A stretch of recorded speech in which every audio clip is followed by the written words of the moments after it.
Hello, everyone, and welcome again to another episode of Liberal White Dudes. I am Andrew, I'm Jared. I'm AJ. and we are Liberal White Dudes.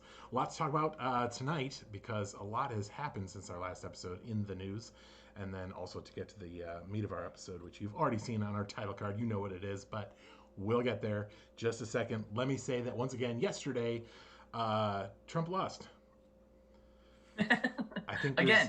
Yeah, I think there's been a lot of focus on Biden winning, which also happened. But I think the nomenclature for that should really be that Trump lost again. He's a big loser who loses at things. He lost again And he lost yesterday. Yeah. Electoral College voted. This was another date that all of our MAGA friends were talking about, saying, "Hey, just wait until the Electoral College votes," and they did. So. Yeah. Mitch McConnell took the Senate floor today and said, "Hey, we've got a president-elect. His name's Joe Biden. Got a lot of other GOP senators on board. The messaging from everywhere other than the White House is pretty clear. Not that it hasn't been clear for over a month for those of us who believe in democracy." Yeah. Right. I would like to say I think it's a little funny that that even after that happened, I read a few articles and just, of course, some quotes from, Senate Republicans, and they're just, some of them are still just being like, well, the Electoral College decides, and they're like, okay, so you acknowledge that Joe Biden is president-elect. They're like, well, we follow what the Electoral College says. It's like, oh my God. Just say it. Just say it. Say it. Just say it. Say it to us. Say it loud. Say it proud. We will have a new president January 20th of next year. Looking forward to that personally. Being able to say, hey, that's my president. Now, is he my favorite guy in the world? No. Will we be constantly criticizing everything he does? Of course. Absolutely. That's what being American is all about, is the guys with their I don't think we'd be doing our viewers a service, or, we'd be doing ourselves a disservice if we didn't criticize everything that guy does from here on out. Yeah. Exactly. I will say that I have recently taken back most of the criticisms that I gave to Obama, just because now every time I see his face, I'm just like, oh man, that was a time, huh? I don't know if it's nostalgia or it's just, just having been beaten down so hard these last 4 years as an American. But yeah, I'm just like, oh man. By the way, he couldn't be here tonight because he's doing the Daily Show instead, apparently. Don't click over to that. Yep. Active viewership. You had something a little bit about Alex Jones. I hate to drop his name 2 episodes in a row, but AJ, you said he said or did something that million MAGA march. Well, there was I just I was just wondering if anyone's going. Yeah, I was wondering if anyone's going to, in the media, address the thinly veiled threat against the president-elect when Alex Jones said to, thousands of Trump supporters, we will remove Joe Biden one way or another. Yeah, I mean, that seems pretty clear. It's not, I wouldn't say it's veiled at all. Yeah. It seems pretty straightforward. That's been part of their messaging, though. It's been, the whole Civil War, signaling and stuff. He's spouting this to the crowd that supports, armed assailants planning to kidnap, Governor Whitmer, government officials. Yeah, in Michigan.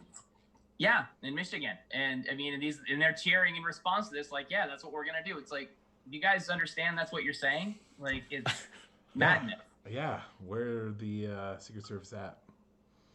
Maybe they'll take that up in January. Who knows? I hope so. Speaking of which, and other news, we will be getting somebody new in the Justice Department because Bill Barr, as predicted, was like, even though we're really close to the end here, I'm still not going to finish this out. Yeah. Kind of out. Nothing like sneaking on that last lifeboat off the Titanic. Although, I mean, at this point, the damage is certainly done, Bill Barr. Yeah. Not sorry to see him go at all. Yeah. Another big news point.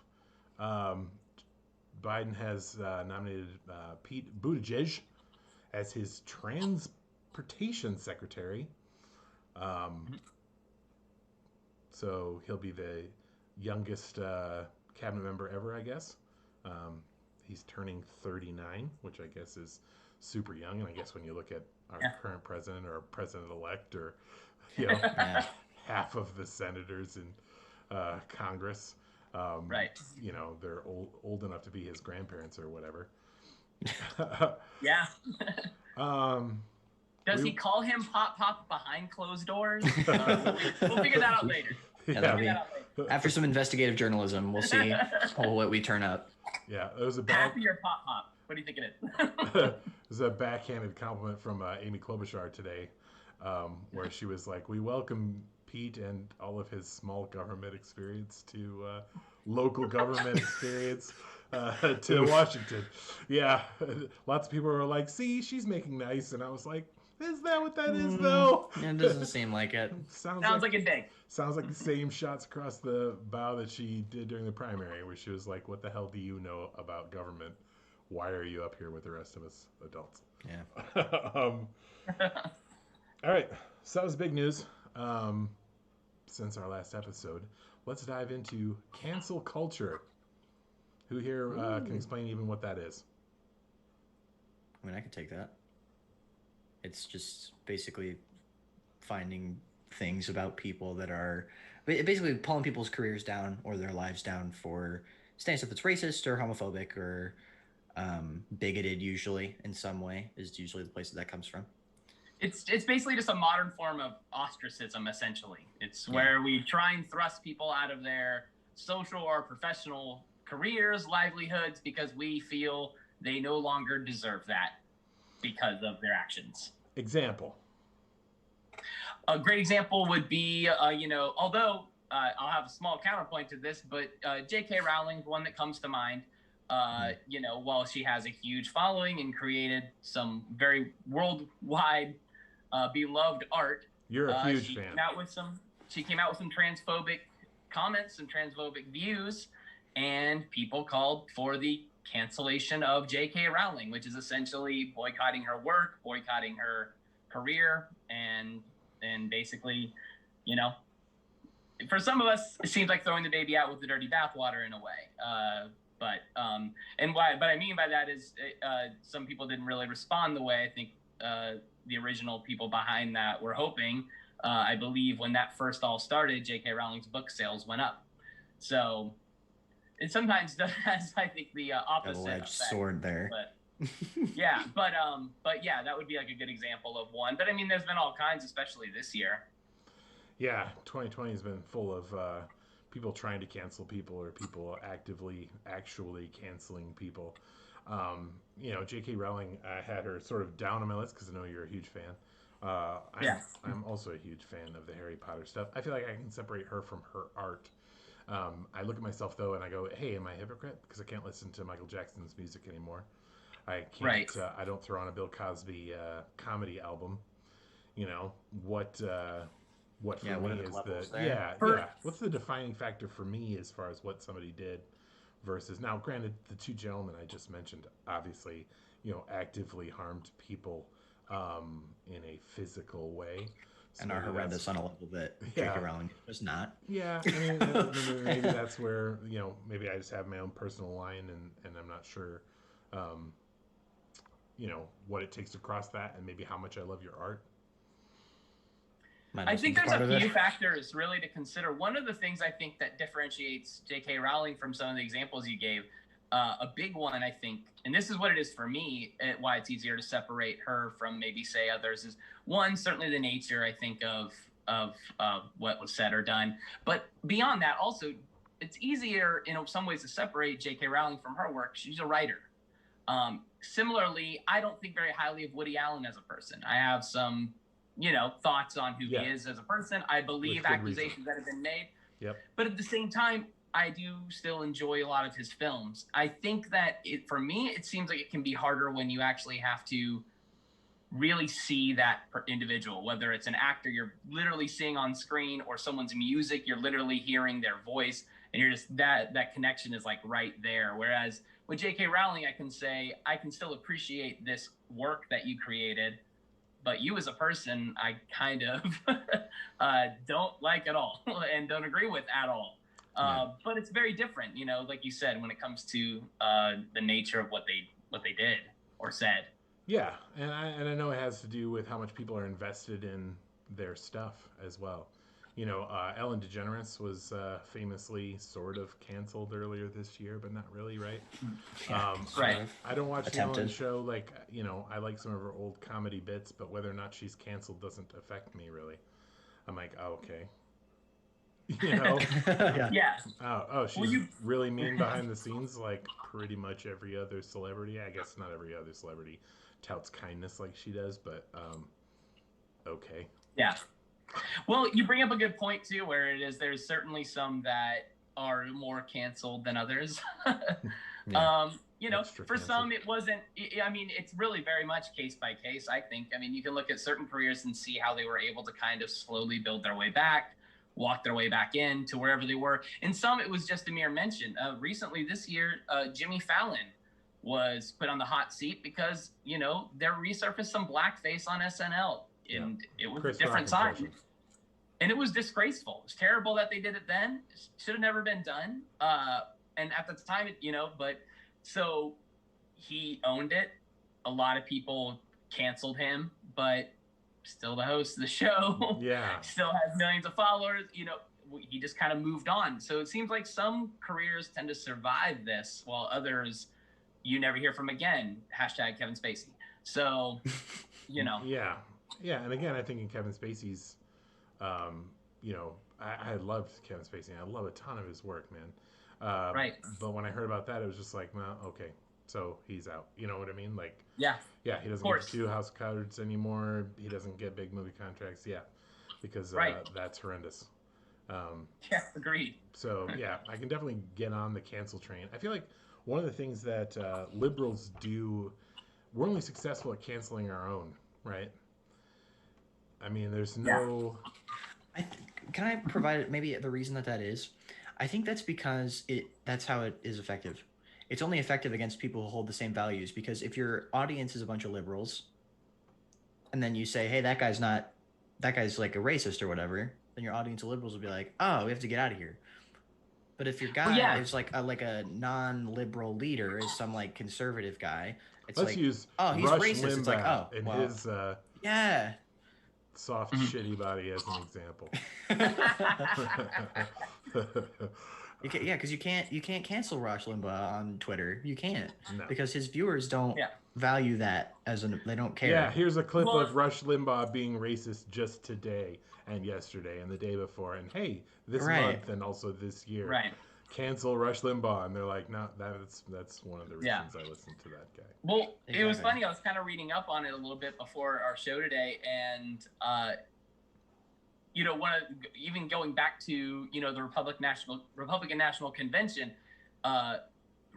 it seemed for whatever reason, right at that moment, cancel culture was just a big thing on social media at the time, and they were.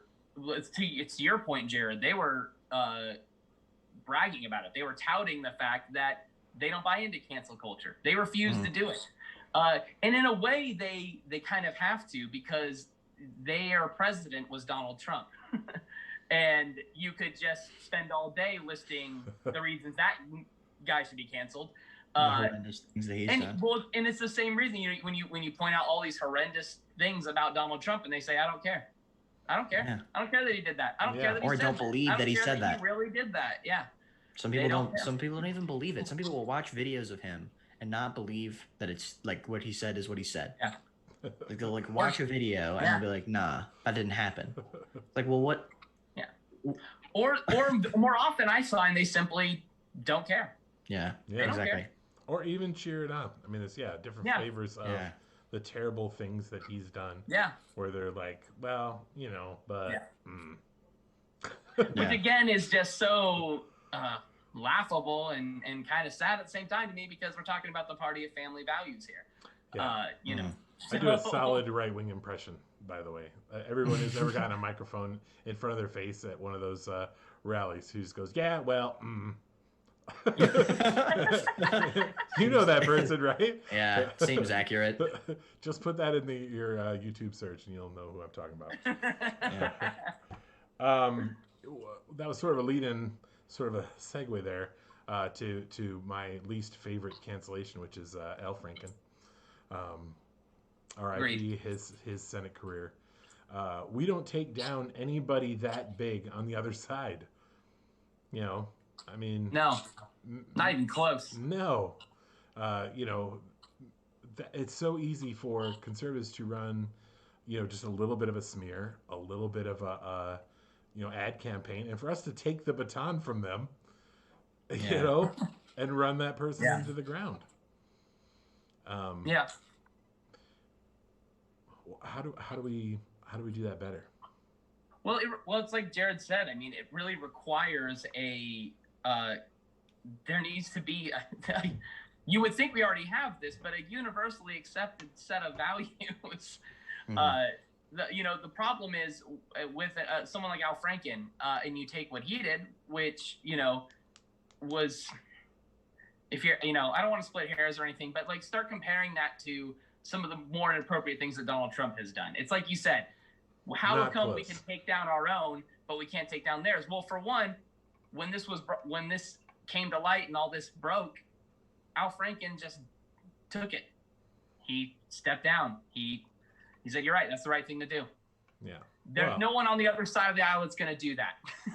Yeah. They're just not going to do that. Yeah. So and their base doesn't want them to. And so, because we tried to do it before Trump got elected for his first term, that, the Access Hollywood tape came out. We said, look at this guy. Yeah. This is a real thing that he said and did. Garbage. He just admitted to sexual assault on tape. Yeah. Yeah. What else can we do at this point? Yeah. Al Franken's colleagues got around him and said, you should, resign over this and show, solidarity with the movement and all that kind of thing. Yeah. And the Republican base gets around theirs and says, how do we deflect and destroy wherever this message is coming from? So, yeah, I guess it's a different strategy. Should we be using their strategy? Like, is that, No, I think not in my opinion. Certainly, I would love to hear what Jared has to say about it. I don't think we should use their strategy at all. I think that part of it, just from what I'm thinking, would be the change in leadership will be a step in that direction. I mean, Trumpers are never going to go away, and Trump's never going to go away. But when he's not the president of the United States, I believe the dynamic changes. And I think we could have seen a lot more successful cancellations on the other side with a president like Obama in office. And I think we could see that with a president like Biden in office, potentially. But I think the attitude in the country needs to change. It's just far too divided right now. In some cases, you can't even bring up the thought of us coming together on the same ideas. Even though they definitely would be the same ideas. They can't even fathom agreeing. Are. And that's part of it. I think it's part of where we fall short, and part of the reason I am on this side of the argument is empathy. Is that I can see that person going, well, on the Daily Show or wherever they're making fun of them, and I can go, can you imagine making that person's life better? Absolutely. If that person wasn't having to pay for their health care through their employer, and had a little extra money in their paycheck, if that person was making a little more at their job, just a couple less bucks going to Bezos, but you're getting it instead, Amazon delivery driver lady, like, your life could be demonstrably better by the policies that are being put forth by the liberal contingent of this country. And we want your life to be better. It's not about, who you are or who you vote for. How horrendous you are as a person. Any of the identity politics stuff. We want your life better. We want to build back more better good. Yeah, we certainly do. We certainly do. I think the thing that I think I do have a slightly different perspective than AJ on the whole, whether or not we should be adopting their strategy. I think that to a certain extent, yes. I think that when you're playing this sort of game with people who aren't willing to, who don't play by the same rules. You have to basically stoop to that level. I think in a lot of ways. I think especially in a situation where it's like, the entire life of the country is at stake. And not to get too doomery about it or whatever, but you know what I mean. Like when when stuff like say, Thunderdome. As a quick aside, we did cancel Trump in November. We did. 80 million people finally did do that. But go ahead. But yeah, so it's one of those things where it feels like when your options are to keep yourselves together and work together to fight against something and work, because I think that's really the thing, is I think there's a huge lack of unity in that way. I think there are situations where you absolutely should go after your own folks. Like if there's I feel like there's a level there where there's something that there's stuff that should be shot down. But at the same time, there's certainly something to be said about measuring the person's value to our cause separate from them as a person. Because being effective politically is important. Being effective morally is also important, but I do think that when you're fighting against fascists, it's less important. It's less important to me, anyway. I think we're not in an era where splitting hairs does us any good. Al Franken, I feel like, and again, maybe I'm just sympathizing more because he's a liberal white dude, right? Right. But he's one of our own. It's true. Yeah, but just his questioning of Betsy DeVos as an example. I mean, he went after her. He exposed her as being completely ignorant of even the most basic tenets of education, and here she was going to take up the Department of Education. Does that make any sense, America? And yes, I mean even conservatives. Just because she's been put forth by your guy, and I feel like we should, vet everyone who's being, does Pete Buttigieg make sense for the Secretary of Transportation? Some of the things I've read as far as what he did in his community, better sidewalks. He paid for. I guess he got a program where people could get Uber to and from their job. So like literally helping working Americans get to and from work, because that was the piece that was missing for them. Like, awesome. Yeah, seems like he knows what he's doing. Yeah, that's the kind of big thinking we could use in our government. Make lives better across America. Yeah. And I said across. Run that back, play it back. I'll fix that in post. But make lives better across America and accidentally make supporters out of people who are currently not. Yeah. Well, it's something you said, Andrew, just now, that it's, Biden had said from the beginning, his goal is to be president for all Americans, not just people that voted for him. You would never hear something like that come out of Trump's mouth, because it's not true. Yeah, it's not true at all. And even if you don't think it's true, even if you're someone that doesn't think Biden really believes that, and maybe there's parts of him that don't because it just does sound good, but I genuinely believe he wants the job because he really does want to do what's best for all Americans. But to your point, it's like you're thinking, why would anyone support a nomination like DeVos? Even a conservative, even a Republican would say, well, look, yeah, it's great that she's a Republican. It's great that she's a conservative, but she's not qualified for this job. Yeah. And my kids go to public school, so maybe I don't care that she's a conservative. I care that she's not right for the job. What I'm thinking is part of that thinking comes from the fact that there's kind of an all or nothing mentality when it comes to being a Trump supporter. You're either in or you're out. Yeah. You're not in Bill the middle. Barr is out. I'm just waiting for the Mitch McConnell. Actually, they showed from the second Million MAGA March, which I that's terrible branding. You've got you have thousands of people there, and that's for a rally, like thousands of people showed up. Sure, that's not I don't know that not nothing. I could run a rally and get thousands of people there. So that's. But I'll tell you what. If Liberal else. White Dudes ever has a rally and we have tens of 20s, we will have a rally and we will get to dozens of people. We'll call it the Dozens LWD March. We're going to run that down the strip in Vegas next summer. Yeah, there you go. Mark your calendar. The Dozens LWD March. Yeah. But no, one of the things they were chanting was dismantling the GOP. So they're already Yeah. fracturing away from the establishment, which is great. Because then they can just You be love to see it. adrift in their lifeboat, man. But part of it, I feel like, we talk a lot on this program when we talk about what Trump has done for his base in terms of, I know I've said on this program before that he has confirmed their prejudices and he makes it okay to be racist, and that's why they love him. The thing is, though, you also really love winners, and they're still going to call him one for now. But after January 20th, they'll say it that he was But it was rigged, but he still didn't win. That it was rigged. But the bottom line is he's not president. Yeah. He doesn't have any power. Now he's just a dude down in a mansion in Florida tweeting. And even though he's never going to lose a lot of that support, at some point I have to believe that a large percentage of conservatives will start to be like, we can't really get behind this too much longer. There's no benefit. He's not even he has no power. He has no authority. He's just a guy again. And, I think that if enough of those people change their way of thinking, then maybe we could get some unity on these things. But let's get some inroads into those folks. Talk to them. I think it's going to come with him finally losing that power, but it's going to take him finally having, lost that. But it does make me wonder too, like if they're split off, into their own thing, I wonder what that does for their votes.